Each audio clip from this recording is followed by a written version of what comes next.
right, I'm at the riverfront in Cape Girardeau. Chamber of Commerce people, riverboats in town. All of the riverboat visitors just went around the corner here, and they do a tour sponsored by Cape Chamber, and they go to all the historical spots in town. There's an old museum, a couple Civil War forts, old churches, you know, the usual routine. But this is downtown Cape Girardeau, and this is the old Main Street. Of course, they built a flood wall, and if you look up here, some markings for all of the floods. 1951, 2013. Look how close it came up there in 2016. I would guess somewhere probably about at the 1993 level was when the Great Flood came through in the 1920s. It created a great migration of people, especially African American people, but at least Southern people, rolling to the north to work in the factories and moving out of the Delta. And so this wall's been here since the 50s, I believe. So let's talk about the grant real quick while I got you here.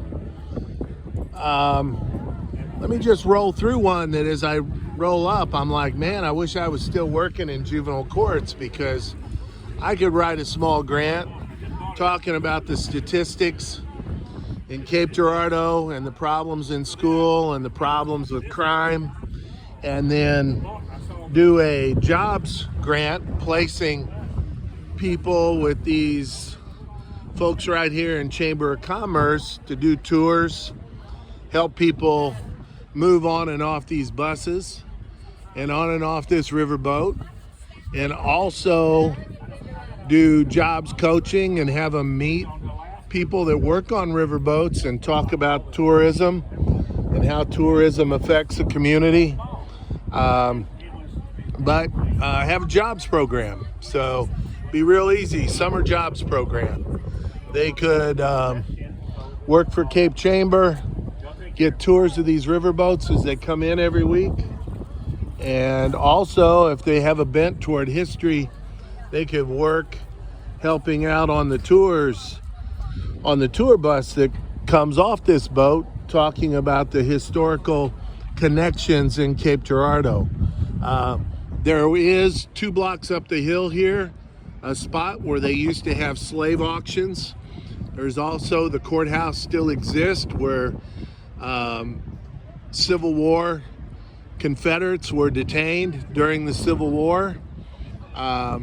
Judge Stephen Limbaugh lives up here on the hill.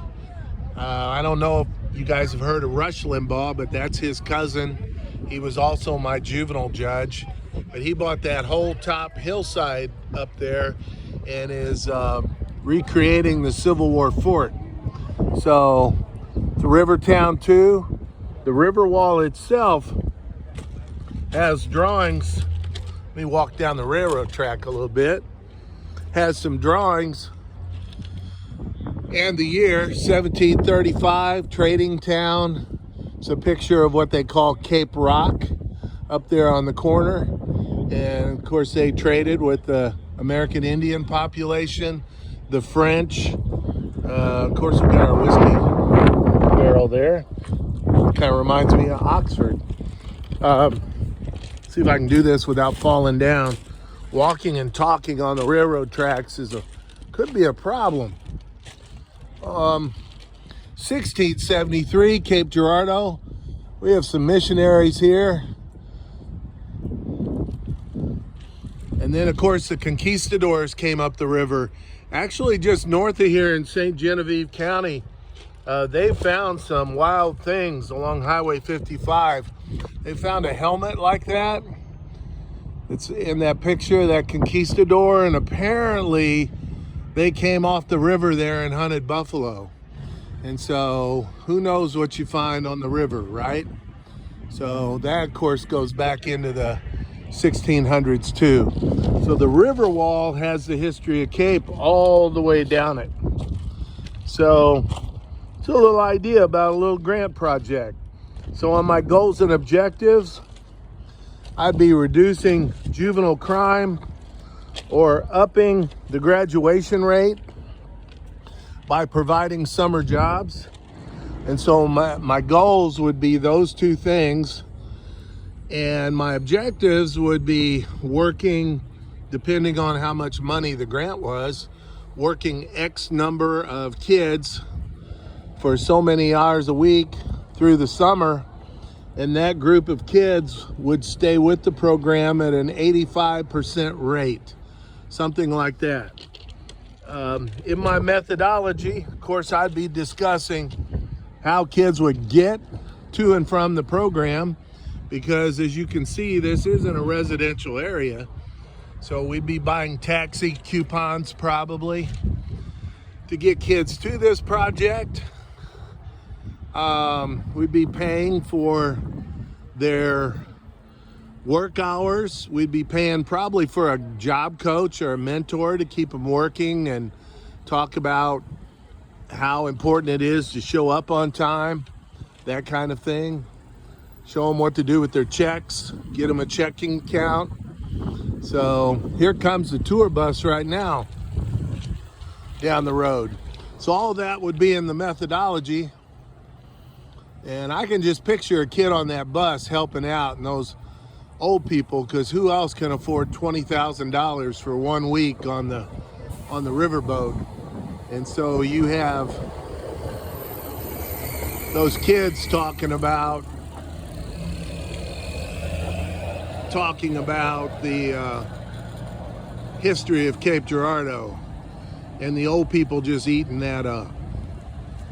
So I think I've got a friend on there right now as a tour guide, Debbie Barnhouse, retired school teacher. So I don't know if I'll let it run long enough to get to see her.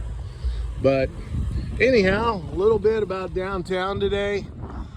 I will review grants all weekend, starting Monday and Monday. After Monday, it's the finals week of class. I'm going to have a hard time getting to stuff probably. So you're running out of time if you want a draft reviewed.